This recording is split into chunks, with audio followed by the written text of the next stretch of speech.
다디인데 지쉐리 신신난게 아주 중근 가그 주문 남버소레 다는 신기 긴드 남버소 다세 다는 텐데 만조 당제바 상로래야. I'd like to begin by offering my warm greetings to everyone who's listening, all the nuns who participated in the spring teachings, all the monks and members of the Sangha, as well as all of my lay and monastic friends who are listening over the internet. So actually our seventh spring teaching has actually been completed. The actual gathering of people has completed. But the teaching for the spring teachings is not finished, and there's a bit left. And so, as I explained before,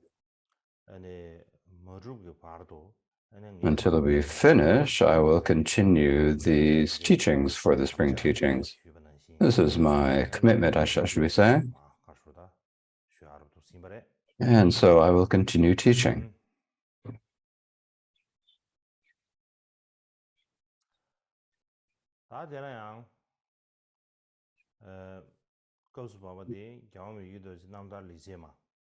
And so at this point, we're speaking about the autobiographical verses of Mikyo Dorje, primarily good deeds and the praise, but we're mainly speaking about the good deeds. And so in total, there are 33 of these. And so today we'll speak about the 28th of the good deeds. I'd like to speak about the 28th good deed today. Now, the other day,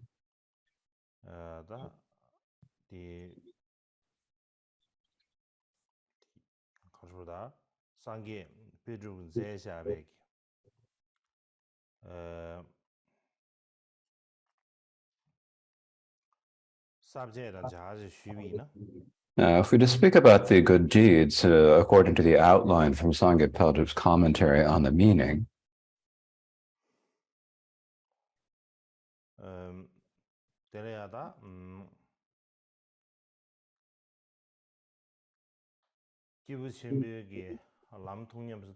we are speaking about how he practiced the path of the great individual. And this has three parts: the intention arousing bodhicitta, the action of meditating on the two types of bodhicitta, and third, training in the precepts of the two types of bodhicitta.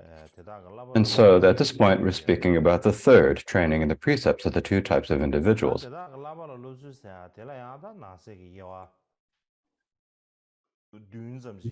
Now, this passage on the two types of bodhicitta has 7 different subtopics. The first is how he trained into the 6 transcendences. The second is how he trained in purifying his own continuum. And so the third is how he trained in the ways of all bodhisattvas. So that we're speaking about this one, how we train in the ways of all bodhisattvas. So this is the topic for today, the third. Now, I did speak about this a little bit the other day, but I would like to continue speaking about it. There's still a bit more to say.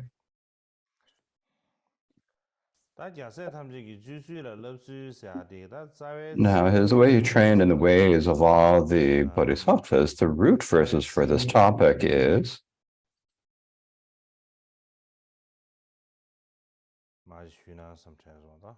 so I'd like to read these root verses.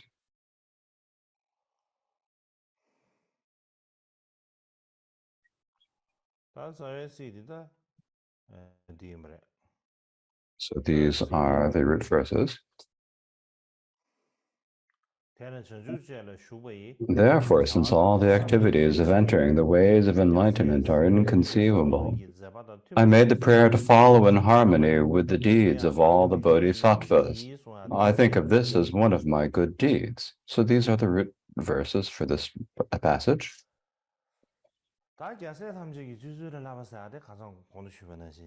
Now, as I described the other day, I'm talking about training in the ways of all the bodhisattvas. So this means the ways of all the bodhisattvas, the children or offspring of the victors. The Buddha has the offspring of his Buddha, the offspring of his speech, the offspring of his mind, and the offspring of his body is Rahula. If we don't This is his son, if we don't speak about it honors. So this is his actual son from his, who comes from his physical body, is Rahula. And the offspring of his speech are primarily the Shravaka, the disciples. They're the people who listen to the Buddha give teachings and because of this, they're able to find the path and to manifest the path. So this is, we understand it as referring to these individuals. Now, the offspring of his mind is primarily those who practice bodhicitta. So we understand it as meaning the bodhisattvas. Now we're talking about training in the ways of all bodhisattvas.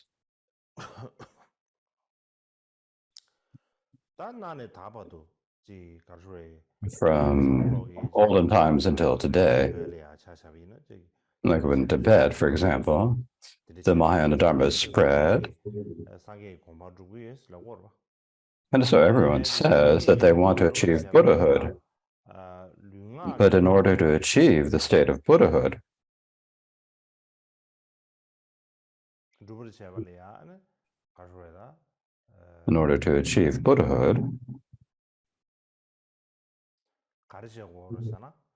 what we need to do is give up the non-virtue of body speech and practice virtue. But that's not all we need to do. We also need to do more than that. Enlightenment is not something that comes just merely from giving up non-virtue and practicing virtue. It's not an ordinary sort of practice. Enlightenment or Buddhahood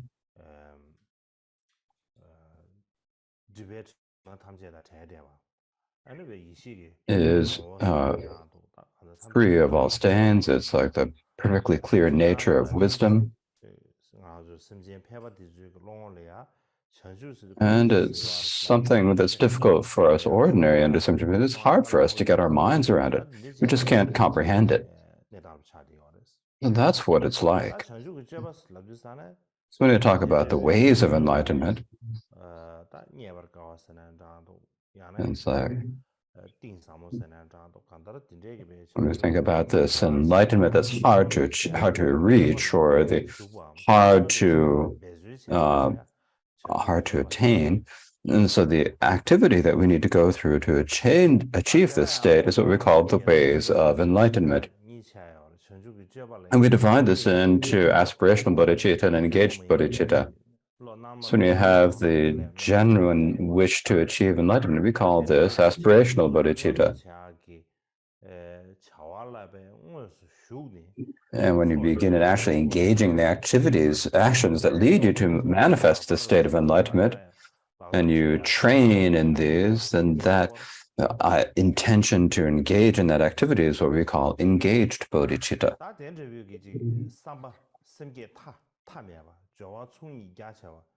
And so we need to have this infinite bodhicitta, this great accumulation, great vast accumulations. And it's difficult for ordinary people to comprehend it. It's hard for us to get an idea of it. It's even difficult for the Shravakas and Prateka Buddhas. It's hard for them to comprehend it. Even beginning bodhisattvas, it's something they need to train. They can't actually comprehend it at first. They aren't able to fully understand it. It's very difficult for them to fully understand it. So the ways of enlightenment and good and the excellent conduct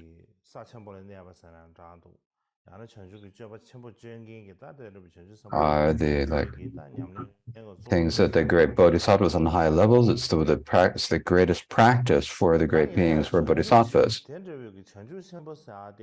But when you talk about great enlightenment, what if we don't get a good understanding of what we mean by great enlightenment?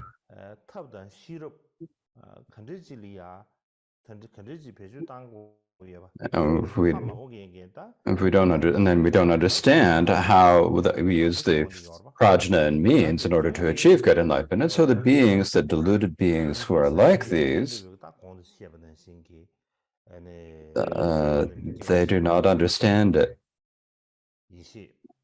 or they think that it is the undefiled wisdom of knowing the extinction and non-arising. And so they think, oh, you need to undergo through a lot of accumulation and purification. In order to manifest enlightenment, you have to gather the two accumulations and purify the two obscurations. You need to be very assiduous about doing this. And these shouldn't be just like a few methods or occasional. You have to use many different methods and do whatever you can, whatever is matches with a given individual's needs and ideas. And this is something that many people don't understand. And because they don't understand this, because they can't get their minds around it, some bodhisattvas, when you look at them, the activity of some bodhisattvas looks like they're acting on the afflictions, or it looks like they're committing misdeeds. That's the way it appears to us. And when we see it like this, so this is in the Buddhist teachings, this is in a bodhisattva's actions, and then we have many different projections or denials about this. And so the main point here is the conduct of enlightenment, the way of the enlightenment, is that we have to have vast accumulation and purification, and that any individual has to use many different methods of accumulating and purification. And Mikyo Dorje understood this. He understood this was the main point.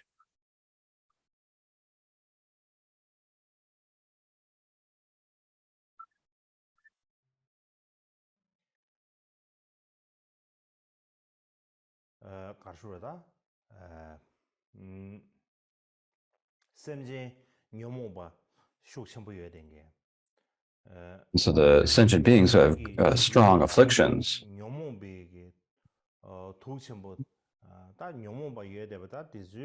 So they have the afflictions, and he sees that and they have the different afflictions. Like if someone has a lot of desire, then there's a particular antidote for that. If someone has great hatred, there's an antidote for that.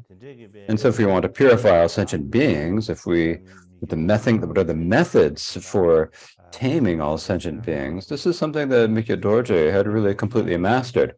He had a very wide understanding of this.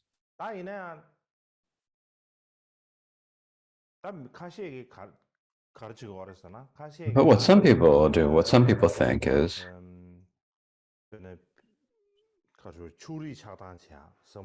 some people get out of bias or factionalism. This is some individuals. And they say that some individuals don't have a source for their view, meditation, and conduct. And so their view, meditation, and conduct are outside of the Buddha's teachings. They're no longer Buddhist. And so they have a lot of attachments and aversions. And so this does happen a lot.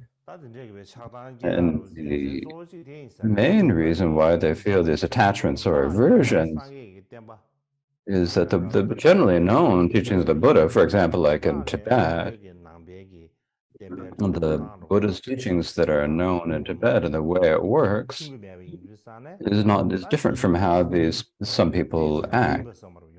And so when they're saying it's different, it was different than the general way of acting, and people criticize the people who act differently.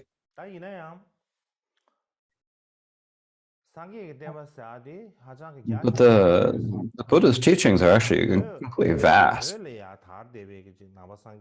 Funny, the Buddhism that spread in Tibet is not the entire teachings of the Buddha, because the Buddhism spread to many different countries. And the Buddhism that is known in Tibet, if something is slightly different than the Buddhism intent, the Buddha in Buddhism in Tibet, you can't necessarily say that it is not in accord with the teachings of the Buddhism.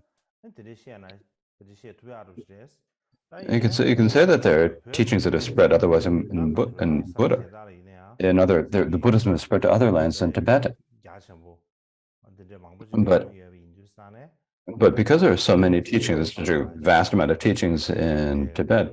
So in general, the teachings are vast in general. This is something we need to think about and understand. And so at the time of Mikyo Dorje, this is the situation.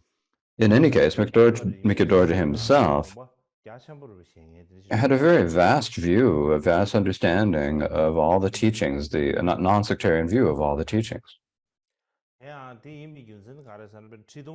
And the reason for this, if we look at his text, the 100 Short Instructions, so this is a collection of many instructions that Mikyo Dorje wrote, and it's called the 100 Short Instructions. If we look at this, it says,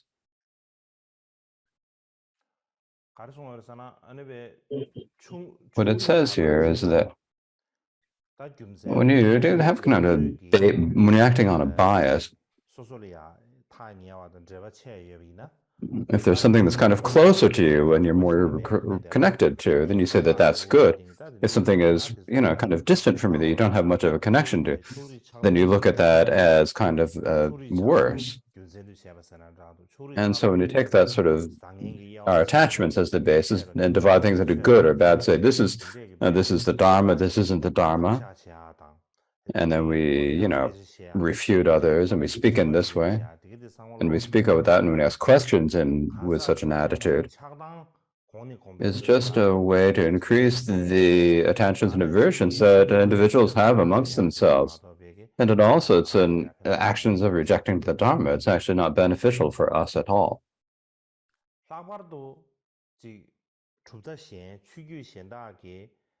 In particular,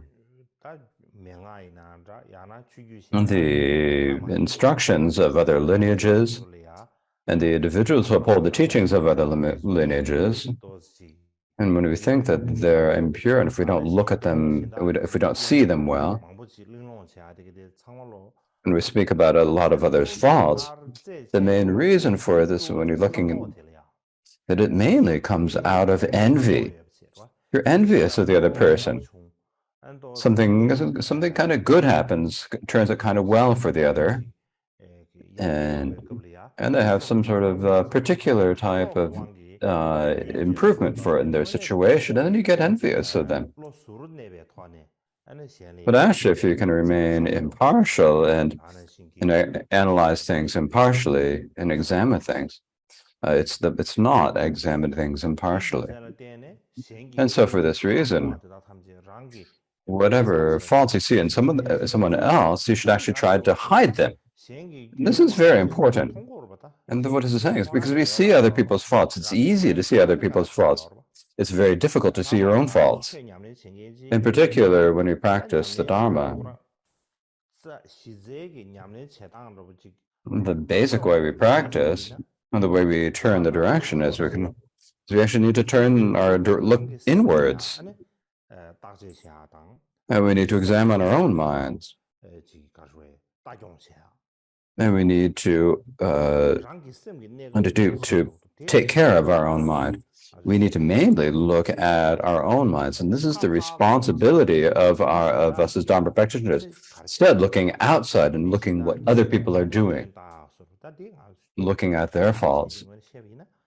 If we're a Dharma practitioner, that's actually a mistaken way of directing ourselves. So when we see other people's faults like this, first of all, you need to turn your attention inward. Seeing someone else's fault is a sign of the envy that I have in my own mind, and how I have a kind of a negative way of viewing other people.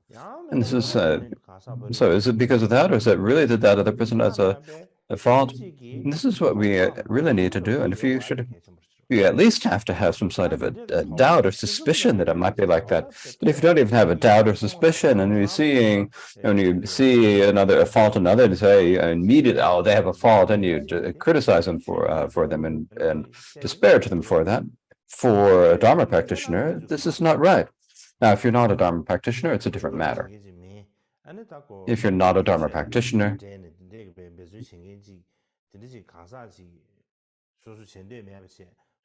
you don't have any wish to practice, and if you're doing some sort of a work, then it's a different situation. And so this is why it's said that whatever faults you see in someone else, you should try to hide. Now, another thing that it says in the 100 short instructions is that, in particular,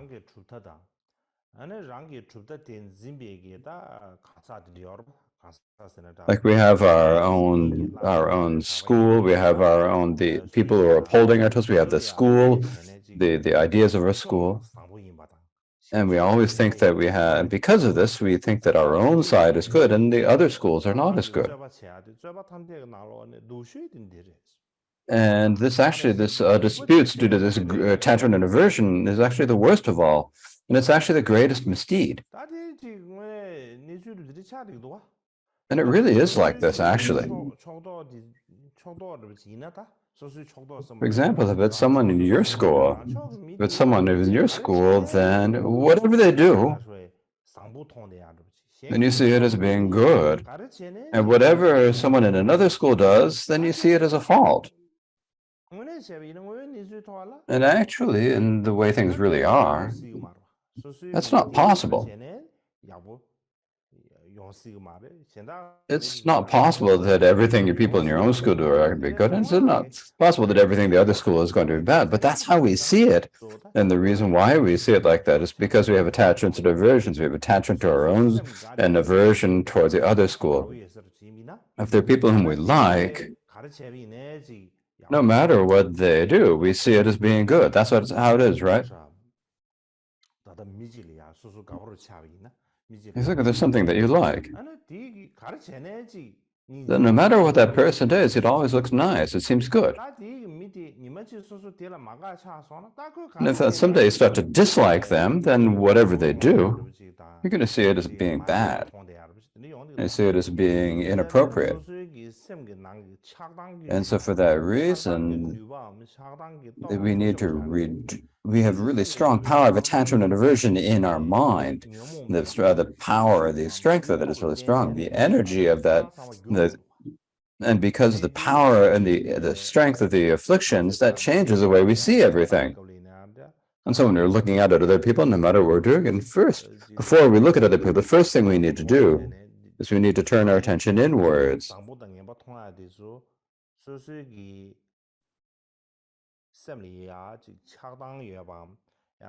When you say that when we see other people as good or as bad, it's because of the attachment and aversion in our mind, it's because of the afflictions in our mind. And you see, is it because of that attachment and aversion that we see that, or is it because of some other situation? So we first have to look. To summarize it, basically, the disputes that arise due to attachment and aversion are the worst of all disputes, and they're the biggest problem. And in particular,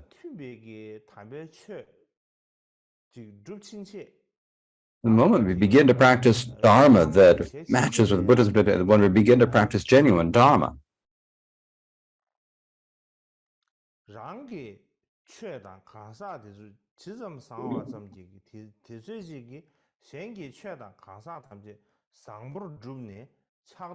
we must understand that just the same as the people in our own school act and the way they're good and the way their practice is good, the same for the school, other people's schools. Their practice is good, they're also good.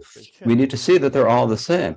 If they were taking that everyone's practicing in accord with the Dharma, then we think that our own school is really good, and the monks and monastics, the monastics in our own school are really excellent.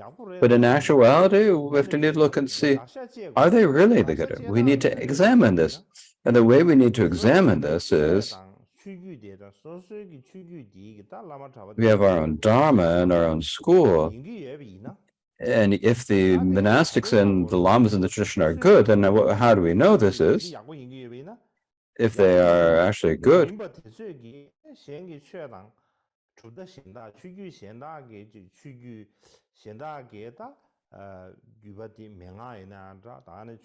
then they also have greater and greater respect for people in other schools, for the lamas in other schools, and for the teachings of other schools. And if this is happening, then this is a sign that the people in your own school are good and that they have good view and good practitioners. If you say that your own school doesn't match with any others, it doesn't. If you don't get along with any of the schools, like you have,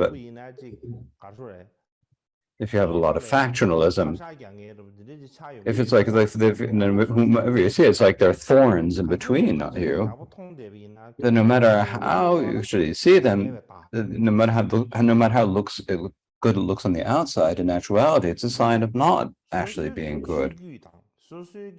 Your own school and the lamas and monastics in your school, no matter how good they are, they should be, their attachments and aversion should be decreasing. They should have more pure outlook towards other people, that be more respectful for others. If it's otherwise, what some people think is that, so you think that their own side is good and you want to have some proof of your own school being good. And one reason why people say that is people say, oh, we're excellent. And we're more of us, we have more people in our school. In terms of our power and resources are greater, we have better education, we have better exercise, and you think that you're kind of overwhelming all of the other schools.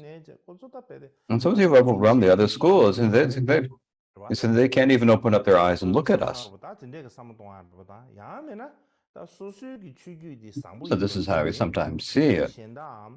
But sometimes we see that our schools are good, and we think that proving that our school is good is a way of proving that other schools are bad. We say our own school is being good and seeing our school as being, and if we do this is not actually in accord with Buddhism. It doesn't match the teachings of the Buddhism. And it's difficult to say such a school is actually Buddhism, and it's difficult to say that the people who uphold that school are upholders of a Buddhist lineage. Not only is it doesn't not match the teachings, it's like pretending that the school that is not a Dharma school is actually a school that people who are not masters of the Dharma lineage who are. And this actually is a way of rejecting the Dharma.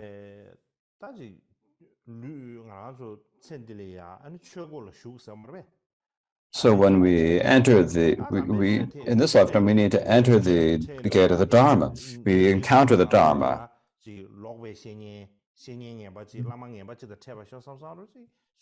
And once we do that, no one thinks, oh, I want to meet a false teacher, I don't want to meet a fast example, I meet a good teacher, we think. We always want to encounter good lineage and good instructions. This is what we all want. It's all our hope and our aspiration. We're never saying, oh, I'm going to meet a bad guru. I encounter bad Dharma. No one wants to think, oh, wants this to happen. Now, the reason why we need to encounter good Dharma and a good Lama, the main reason for this is, the main aim or reason for this is in order to pacify our disputes over attachment and aversion. So in the world, we have many different pointless debates because of attachment and aversion. In worldly society, we have many different disputes because of greed and hatred, because a lot of conflict, and we say there's no point to them. There's no meaning to that. And so you feel a revulsion for disputes that come out of attachment or aversion. You look for someone, a great individual, who is going to help you reduce your attachment and aversion. This is when you're looking for Dharma to help you reduce your attachment and aversion. You know, someone who says, in other words, we are looking for Dharma and gurus and following Dharmas and gurus in order to be free of attachment and aversions. Now, if we say that we're practicing the Dharma, but in actuality our attachment and aversion are growing stronger,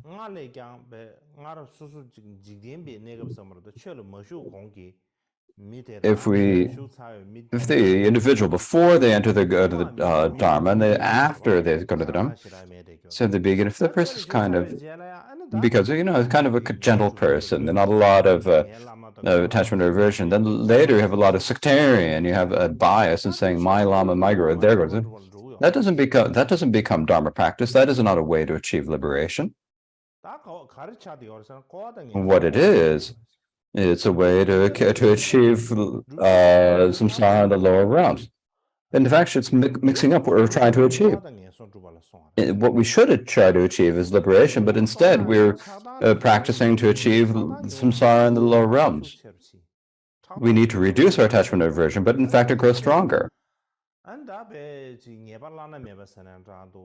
And if this is the way it is, then this is what we could say it's like it's the greatest of all mistakes. It's the way we're doing the practice just completely mistaken. There are some stories from the Kadampa Lamas.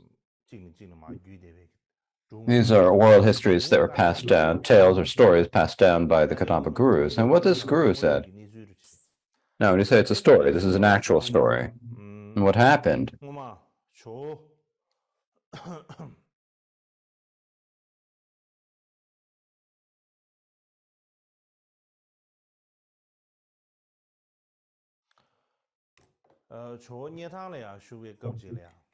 When Atisha was staying in Yetang. So when Jojapada Atisha was staying in Yetang, this is a place that is near Lhasa.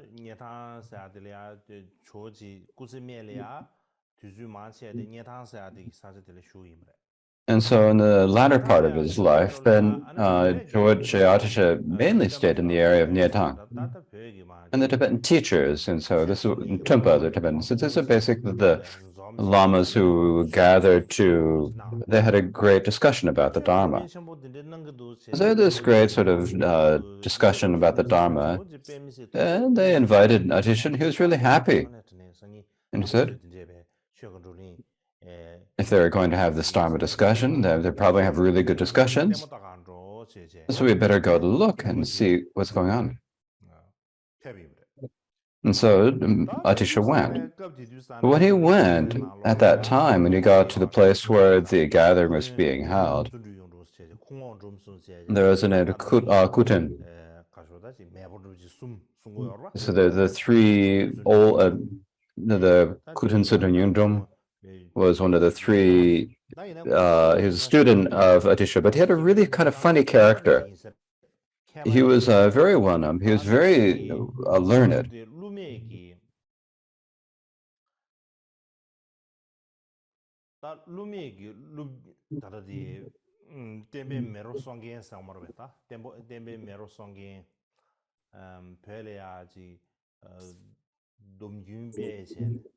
And so there's a person who's named Lume who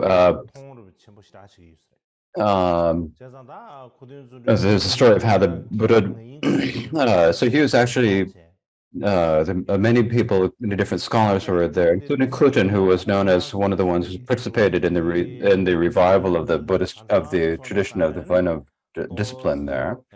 And then at that time,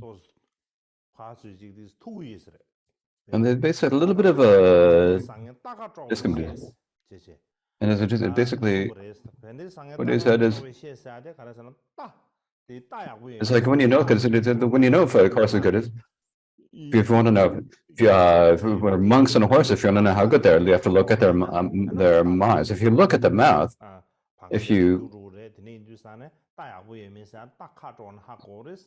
so by pulling on them, so the monks also, if you need the monks, if you know where the monk is good, you need to kind of just prod them a little bit in the mouth. If you can get them a little bit angry, then you can see whether they're a good monk or not. And what happened, that people thought that, thought they had qualities, and they did a lot of things that really denigrated other people. And in the end, the discussion degenerated into a conflict. It's like everyone who was supposed to be there was supposed to be good and thinking, I'm better and you're worse. And so they're all comparing each other, and they got into a great dispute.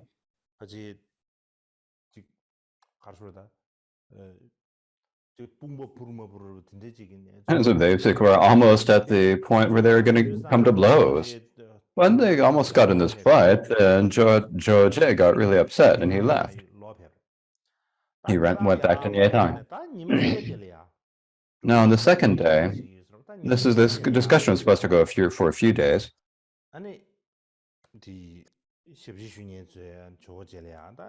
On the second day, then his attendant said, "Are you going to go to the Dharma gathering today?" And Adisha said, "I'm not going today." I think it was probably Dromtumba said that, "I'm not going," said Adisha. Dromtumba asked him, "Do you want to go? It's continuing today. Do you want to go back to that Dharma gathering?" And Adisha said, "No, I don't want to go. Dharma discussion should be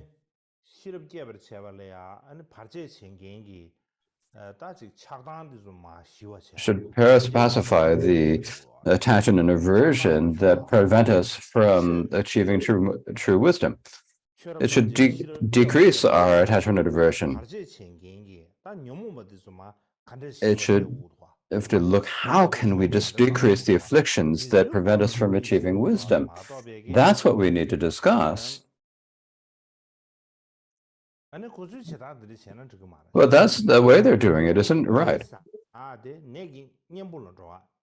It's taking the medicine into the poison. If you take medicine, it should be the antidote for the wisdom. For example, if you have a fire and if you need to put out a fire, you use water. If you don't use water to increase the fire. So if you're going a Dharma discussion,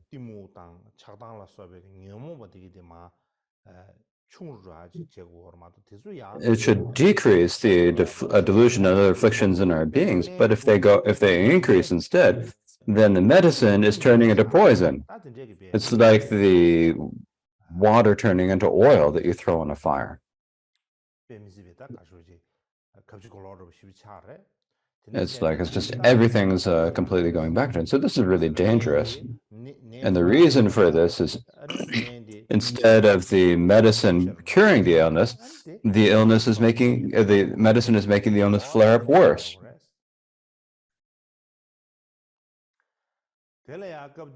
So that is how it is. So at that time, George told a story that in the past in India,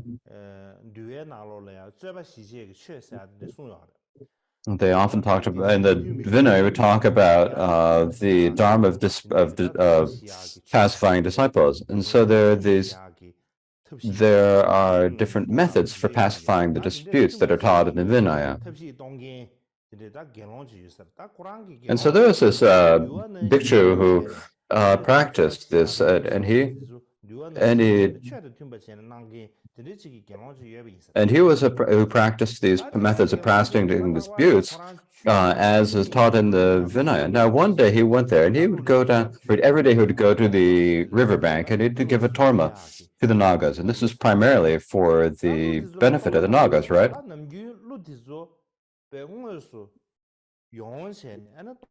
And so normally the Nagas would come. They'd come to get the tormas and accept the tormas, and then the Nagas would then offer him his alms. But later than that,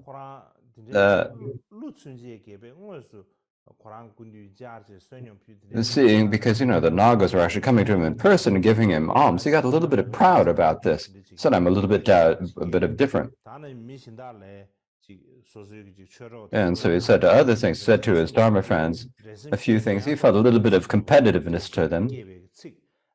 And he said a few words that he spoke a few words that were motivated by competitiveness.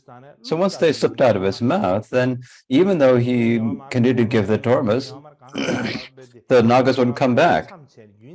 They didn't come and take the tormas. They didn't give him the alms. They just completely stopped. Now that picture had a novice who was attended, and that novice one day had a dream. And in his dream, he had a dream that came, and he had a dream of a god. And he said, that picture who's your teacher used to have a really peaceful mind. He was very peaceful and subdued. And so for that reason, because when he gave tormas, then the Nagas would dare to come and accept the tormas. They would come and do this, and they would come and give him the alms. But later, the bhikshu got a little bit proud, and he started to feel a little bit of rivalry for other people. And his mind stream was no longer as peaceful as before, and he's getting very angry. And so the Nagas got frightened, because they probably had some sort of clairvoyance or telepathy or something. They could see. They had a great feeling of the attachments and aversions we have in our mind. So they were afraid, and they wouldn't come to take us tormas anymore. And so this is like some sort of like a prediction or prophecy that was made in the novice's dreams. And so Atisha used this as like an example of how he told this story as an example of how we should not have attachments and aversions. In brief, when we think about other Dharma religions or other lamas,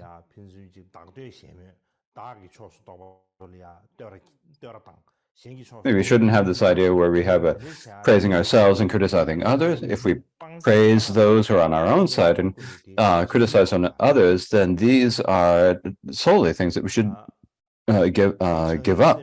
We should never act in this way. The main cause that makes that for us to break the bodhisattva vows is exactly that.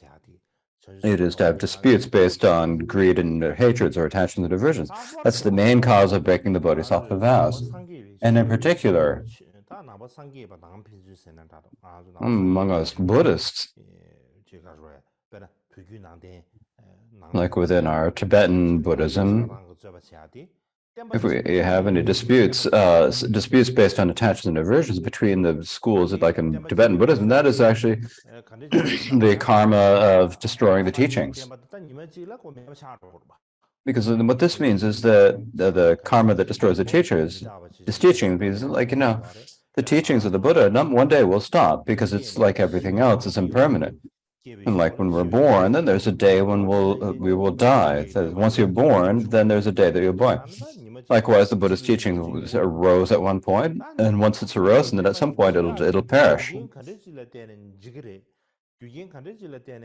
Now, what are the causes for the Buddha's teachings to perish or to be destroyed or to go away? This is something that the Buddha himself spoke about during his lifetime. And what he said is that my teachings, he said, the main cause and circumstances for my teachings destroyed is when the people who uphold the teachings no longer get along with each other. We say, I am in accord with the teachings, and you have mistaken them, and you're very bad. And when people say to them, and when you say that, when you say to another person, the other person say the other says back, and neither is going to accept it. And in the end, what happens is that there'll be no one you can point to and say, this is Buddhism. That's the danger that will occur. So this is as we wondered how the Buddha's teaching is going to disappear. It's not like some powerful person is going to come from the outside and destroy all the monasteries, destroy all the statues, and kill all the Buddhists. That's not how it's going to go. The person who destroyed the teaching is going to come from within Buddhism. That's when people would say, I'm in accord with the teachings and they're not, and having the disputes based on that is what is going to destroy the Buddha's teachings. This is what the Buddha said. So this is going to say that the Buddha has predicted himself. The Buddha said that this time the same future. The Buddha said that in the future, this is how my teachings are going to be destroyed. He predicted this. And so if you're someone who believes in the teacher, then you need to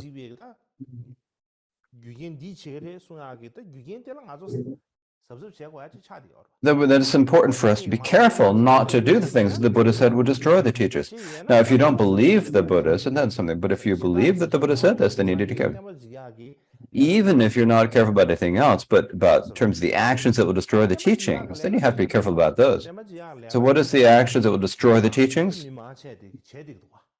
It's something that actually most people do, to really speak about it right. Most people are acting this way. We have a lot of disputes based on our own attachments and aversions, right? Everyone's doing this. And we think that we have a lot of real fixation on we have a lot of pure intentions, and we think that our own schools are really important. And we don't recognize this as being a mistake, and this is really dangerous. First, to begin with, we don't see that it's a fault. And in addition to not seeing it as a fault, we get proud of it. We think I'm really something. And so I can do things, I'm better than others. When you have that some sort of conceit and pride that occurs, then no matter who tried to explain, they couldn't do that. Then no one can give you advice. Now, this is a very dangerous situation. For example, within our Karma Kamsan situation, we have had disputes. It's possible that there are reasons or that there are not reasons. But on one side says one thing, the other side says another. I'm going to talk about this. In the end, what happens is that you say something to the other side. We're the real Kamsam. You guys are bad. You're not really the Kamsam. We say that. And then the other side, the same thing. And in the end, what happens? We can't accept what each other is saying. And in the end, there's just no one who can say you can't figure out who the Karma Kamsang is. The other one side doesn't, neither side will accept. And then there, you can't really identify anyone as being Karma Kamsang. And this way, there are debates of attachment and aversion. I think it's going to destroy the teachings like this. It's not going to be like a bomb blowing up on one day, they're destroying them all in a single day. That's not how it's going to work. It's going to go slowly. It takes time. It's like we sort of know but don't know at the same time. You've got little problems. The problems get bigger and bigger. And the conflict gets bigger, and everyone takes a side. And once everyone's taken a side, then the one side will not accept what the other side won't accept anything. And then you've got some sort of like an illness that's incurable. And then there's nothing you can do. And for my own thing is the thing that I feel like we must be most afraid of. The thing that I'm most scared of is that I, for one thing, I'm just like an ordinary person.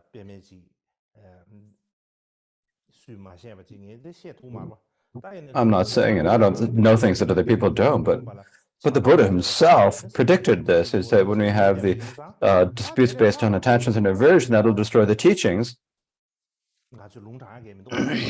And so there's like no other, quotation we can give. There's no other advice we can give. So I think it's really important for us to be really careful about this. And within Mikyu Dorje's own life, he saw that the disputes based on attachment and aversion were really harmful, and he was really careful about looking. And if you read the 100 Short Instructions, you'll see this. You can say how you need to be careful about this, what we need to do. He speaks about this at great length. And there's really not much more that I can say that'd be any better than that.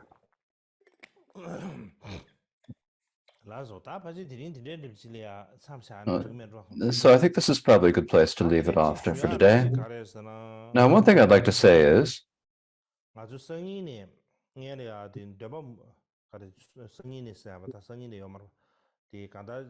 接了呀的孙训国没做可能我了呀都是这么种点那上，就这么着。 So I think that before we do the teaching, we should recite a few texts like the Tara or the Heart Sutra from the one perspective these days. In order to remove any obstacles to His Holiness the Dalai Lama's activities in life. And also particularly if we think about in terms of this Gajasana, when I'm getting ready to do this, whenever I'm about to teach, I still don't feel good. The other day I was feeling fine, then yesterday I wasn't feeling so good. So whenever I'm going to have a teaching, then all of a sudden I start not feeling so well. So there's some sort of an obstacle there. So before we start the teaching, we should start with reciting the Heart Sutra and the Tara. I think that'd be good to recite that. So I haven't got anything else to say for that today, so I think I'll leave it for there today. Thank you.